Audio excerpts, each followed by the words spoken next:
ദേശീയ തലത്തിൽ തന്നെ ശ്രദ്ധയാകർഷിക്കുന്ന പോരാട്ടമാണ് തിരുവനന്തപുരം കോർപ്പറേഷനിൽ നടക്കുന്നതെങ്കിലും പലപ്പോഴും പിടിതരാതെ വഴുതിപ്പോയിട്ടുള്ള ഇടമായതുകൊണ്ട് തന്നെ രാജ്യത്തെ മികച്ച സർവേ ഏജൻസികൾ പോലും തിരുവനന്തപുരത്തെക്കുറിച്ച് ആധികാരികമായി ഒരു സർവേ നടത്തി അഭിപ്രായം പറയാൻ മടികാട്ടി നിൽക്കുകയാണ്. അതിനിടയിൽ ദേശീയ തലത്തിൽ ശ്രദ്ധേയമായ ഒട്ടേറെ തെരഞ്ഞെടുപ്പ് സർവേകൾ നടത്തിയിട്ടുള്ള ലോക്പോൾ ഈ നവംബർ മാസം 17-ാം തീയതി മുതൽ 28-ാം തീയതി വരെയുള്ള കാലയളവിൽ തലസ്ഥാനത്തെ 8,000-ഓളം വോട്ടർമാരെ നേരിൽ കണ്ട് തയ്യാറാക്കിയ അവരുടെ സർവേ റിപ്പോർട്ട് പുറത്തുവിട്ടിരിക്കുകയാണ്.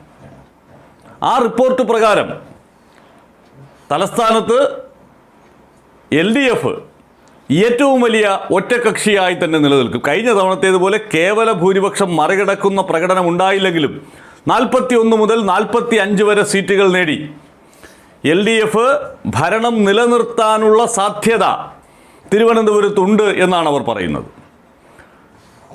LDF ഭരണം നിലനിർത്താനുള്ള സാധ്യതയുണ്ട് എന്ന് പറയുമ്പോൾ തന്നെ മറ്റൊരു വലിയ അത്ഭുതം തിരുവനന്തപുരത്ത് സംഭവിക്കുന്നു എന്ന സൂചനയും അവർ നൽകുകയാണ്. അത് UDFിൻ്റെ മിന്നുന്ന പ്രകടനമാണ്. നിലവിലെ 10 സീറ്റിൽ നിന്ന് 39 മുതൽ 43 വരെ സീറ്റിലേക്ക് UDF എത്താനുള്ള സാധ്യതയുണ്ട് എന്നാണ് ഈ നവംബർ 17 മുതൽ 28 വരെയുള്ള കാലയളവിൽ. ആ കാലയളവ് ശ്രദ്ധേയമാണ്.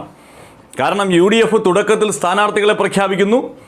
അതിൻ്റെ ഒരു മേൽക്കോയ്മ തിരുവനന്തപുരത്ത് ഉണ്ടാകുന്നു. മറ്റുള്ളവർ സ്ഥാനാർത്ഥി നിർണയത്തിൻ്റെ കാര്യത്തിൽ അറച്ചു നിൽക്കുന്ന ഒരു ഘട്ടത്തിൽ ജനങ്ങൾക്കിടയിൽ KS ശബരിനാഥനെ മേയർ സ്ഥാനാർത്ഥിയായി അവതരിപ്പിച്ചുകൊണ്ട് UDFിനൊരു മുന്നേറ്റം നടത്താൻ സാധിച്ചു. അതൊക്കെ കൃത്യമായിട്ടുള്ള നിഗമനങ്ങളാണ്. ആ കാലയളവിൽ UDFിനൊരു മുൻതൂക്കം ഉണ്ടാക്കിയെടുക്കാൻ സാധിച്ചിട്ടുണ്ട്. BJP കഴിഞ്ഞ തവണ 35 സീറ്റ് ഉണ്ടായിരുന്ന, അതിന് മുമ്പ് 35 സീറ്റ് ഉണ്ടായിരുന്ന, ഇത്തവണ ഉറപ്പായും ഭരണം പിടിക്കുമെന്ന് ആത്മവിശ്വാസത്തിലുള്ള BJP 18 മുതൽ 22 വരെ സീറ്റുകളെ നേടുകയുള്ളൂ എന്നാണ് ഈ സർവേ ചൂണ്ടിക്കാട്ടുന്നത്. മറ്റുള്ളവർ 1 മുതൽ 2 വരെ സീറ്റുകൾ നേടാനുള്ള സാധ്യത. ഈ മറ്റുള്ളവർ എന്ന് പറയുമ്പോൾ സ്വതന്ത്രർ ശക്തമായ പോരാട്ടം കാഴ്ചവെക്കുന്ന ചില വാർഡുകളുണ്ട്.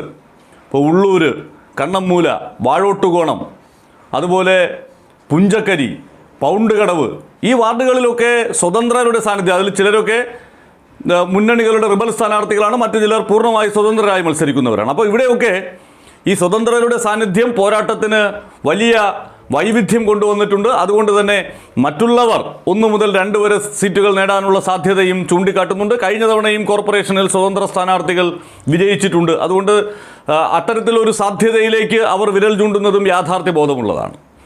അപ്പോൾ ഇവിടെ ഈ ലോക്പോളിൻ്റെ നിഗമനത്തിൽ ശ്രദ്ധേയമാകുന്ന ഒരു കാര്യം UDFിൻ്റെ മിന്നുന്ന പ്രകടനമാണ്. ഇപ്പോൾ ഈ പറയുന്നത് പോലെ 39-43 സീറ്റുകളിലേക്കൊക്കെ എത്താനുള്ള ഒരു പെർഫോമൻസ് ഇപ്പോൾ UDFിനുണ്ടോ എന്ന് ചോദിച്ചാൽ സംശയമാണ്. പക്ഷേ അവരുടെ ഈ സർവേ നടത്തിയിട്ടുള്ള നിഗമനങ്ങളിൽ അവർ ചൂണ്ടിക്കാട്ടുന്ന കാര്യങ്ങൾ യാഥാർത്ഥ്യബോധമുള്ളതുമാണ്. ഇപ്പോൾ മുരളീധരൻ എന്ന് പറയുന്ന എക്സ് ഫാക്ടർ, മുരളീധരൻ്റെ സമ്പൂർണ്ണ സാന്നിധ്യം തിരുവനന്തപുരത്ത് BJPയെ മറികടന്ന് UDFിനെ മുന്നിലെത്തിക്കുന്നതിന് വേണ്ടിയിട്ടുള്ള കോൺഗ്രസിൻ്റെ ഒരു തന്ത്രമായിരുന്നു. അത് കുറേയൊക്കെ ഫലം കാണുന്നുണ്ട് എന്നുള്ള സൂചന ഈ സർവേയിലുണ്ട്. മറ്റൊന്ന് ശബരിനാഥൻ്റെ സ്ഥാനാർത്ഥിത്വമാണ്. അദ്ദേഹത്തെ മേയർ സ്ഥാനാർത്ഥിയായി അവതരിപ്പിച്ചത് ചെറുപ്പക്കാർക്കിടയിലൊക്കെ ഒരു ആവേശം ജനിപ്പിച്ചിട്ടുണ്ട് എന്ന യാഥാർത്ഥ്യമാണ് അവർ ചൂണ്ടിക്കാട്ടുന്നത്. മറ്റത് ഈ BJPയെ സംബന്ധിച്ചിടത്തോളം അവർക്ക് നേരിടേണ്ടി വരുന്ന ചില നെഗറ്റീവ് ഫാക്ടേഴ്സ് ഉണ്ട് BJPയുടെ സ്വാധീന മേഖലകളിൽ.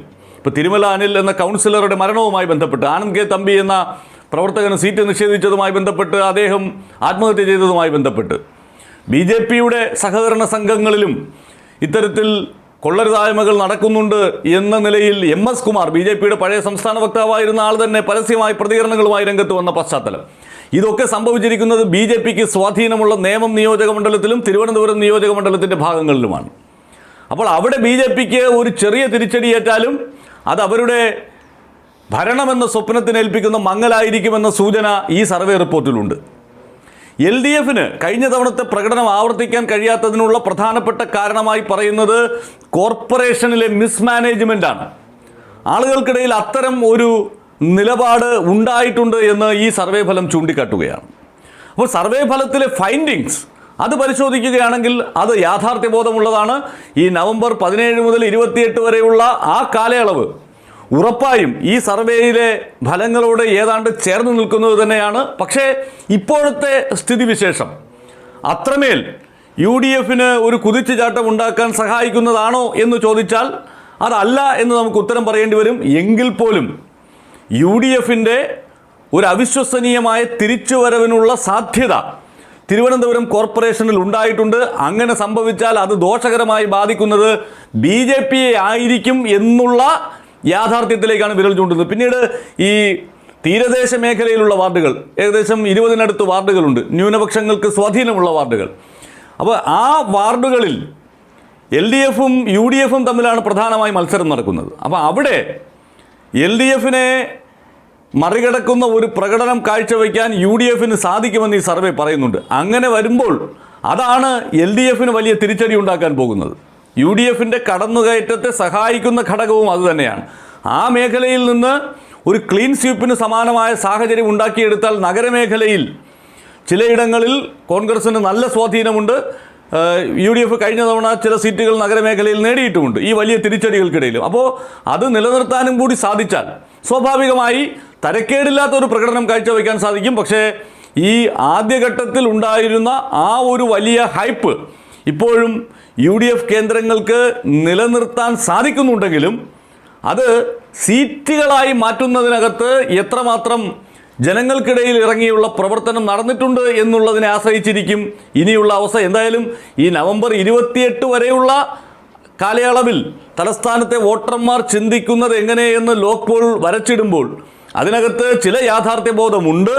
ആ യാഥാർത്ഥ്യബോധം യു ഡി എഫിന് അനുകൂലമായ ഒരു വികാരമായി തിരുവനന്തപുരത്ത് രൂപപ്പെട്ടിട്ടുണ്ട്. പക്ഷേ അത് ഭരണം പിടിക്കാനുള്ള ഒന്നായി മാറിയിട്ടില്ല എന്ന സൂചനയാണ് നൽകുന്നത്.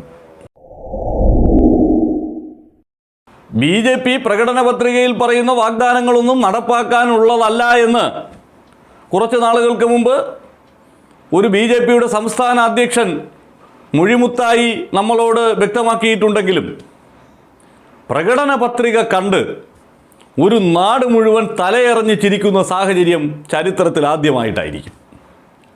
ബി ജെ പിക്കാരുടെ കണക്കുകൂട്ടലിൽ പ്രകടന പത്രിക എന്ന് പറയുന്നത് തള്ളിമറിക്കാനുള്ള ഒരു സാധനം മാത്രമാണ്.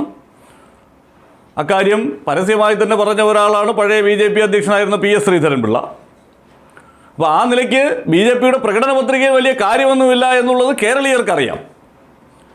പക്ഷേ ഈ തള്ളിമറിക്കുന്നതിനും ഒരു നിലവാരമൊക്കെ വേണ്ടേ? തിരുവനന്തപുരത്തെ സ്വർഗമാക്കും, തിരുവനന്തപുരത്തെ ഈ ലോകത്തിലെ 1-ാം നമ്പർ നഗരമാക്കും എന്നുള്ളതൊക്കെ ബി ജെ പിക്കാർ നിരന്തരമായി പറഞ്ഞുകൊണ്ടിരിക്കുന്നതാണ്. അതിനെ തിരുവനന്തപുരത്തുകാർ ഇതുവരെ മുഖവിലേക്ക് എടുത്തിട്ടുമില്ല. തിരുവനന്തപുരത്ത് 2036 ഒളിമ്പിക്സിനുള്ള വേദിയാക്കി മാറ്റുമെന്നൊക്കെ പ്രഖ്യാപിച്ച് കഴിഞ്ഞാൽ അതാണ് ഈ നാട്ടുകാരെ ചിരിപ്പിക്കുന്നത്.